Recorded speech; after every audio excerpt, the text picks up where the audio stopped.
Let us now discuss some of the integrations involving the vector functions. So there are three types of integrals involving the vector functions we will discuss. The first one is called the line integral or the integral in one dimension.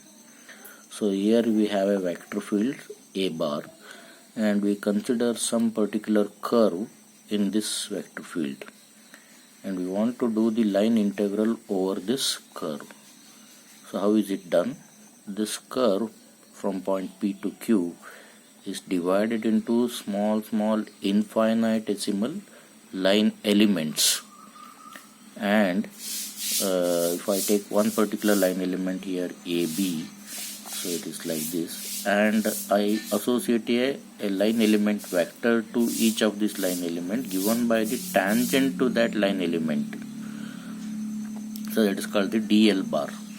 Now I take this line element vector DL bar and the given vector field A bar at that point and take the dot product of the vector A bar with the line element vector, that is A bar dot DL bar, and this I go on doing over all the line elements and then I add it up. Okay, so then we get what is called as the line integral. So it is shown like this. So the integral of A bar dot DL bar between point P to Q.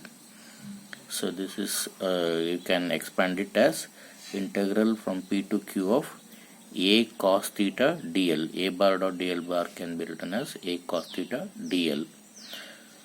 The result of this line integral you get is a scalar quantity.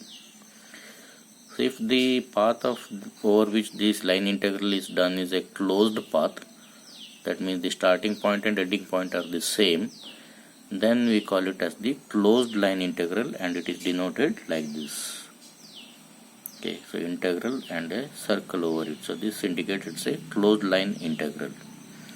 Example for this line integral is when we want to find out work done in moving a charge over a given path in an electric field.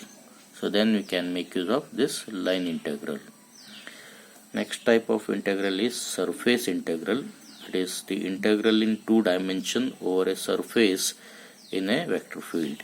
So there is again a vector field A bar, and now I consider a surface in that vector field.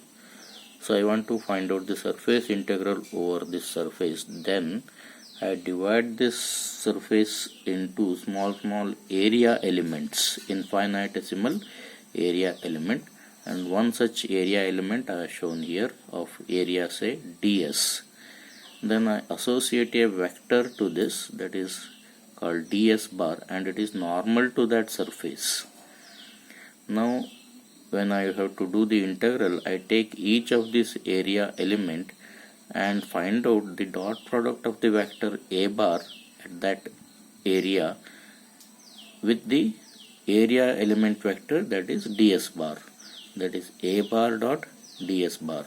So this I go on doing it over all the area elements and add it, find out the total, and that is called as the surface integral. So that is mathematically written like this: the surface integral over the surface S of A bar dot ds bar, and this we can write it as A bar dot ds bar is A cos theta ds. Again the result of this we get is a scalar value. Okay, so what is the physical meaning of this surface integral? It tells you about how much of the flux is passing through the given surface S. Right, so this is the electric flux here. How much of the flux is passing through the given surface S is measured by the surface integral. If the surface is a closed surface, then we can write it as the closed surface integral like this. The third type of integral which we can discuss is called as the volume integral. So this is the integral in three dimensions over a volume V in the scalar field phi. So we have a scalar field phi here, and in that we take a volume here V. Now we want to find the volume integral of the scalar field Then we divide this given volume into small volume elements. So here I have shown one volume element dV. So volume integral is given by the sum of the scalar field multiplied by the volume dV. So that is and you go on adding it over all the volume elements covering that given volume. Then you get the volume integral written as volume integral of phi dV. So this is also a scalar value we get. Now if you look at the two types of fields which we will discuss in the Maxwell's equations, that is electric field and magnetic field. So if I take electric field, last time we discussed about the divergence of the electric field, that is del dot E bar. Divergence of electric field can be either positive, negative or zero. That means electric field has divergence. But if we take the curl of the electric field, that is how much is the rotational aspect of the electric field at any point, you find that the curl of electric field is always zero. That means electric field is irrotational. If we look at the other field, that is magnetic field H bar, we see in magnetic field that the curl of the magnetic field exists. So there is some kind of rotational aspect in the magnetic field is found, because we see that the magnetic lines of force go from north pole to south pole in a curly manner. Therefore the curl exists. But if you look at the divergence of the magnetic field is always zero. So magnetic fields are therefore said to be solenoidal type.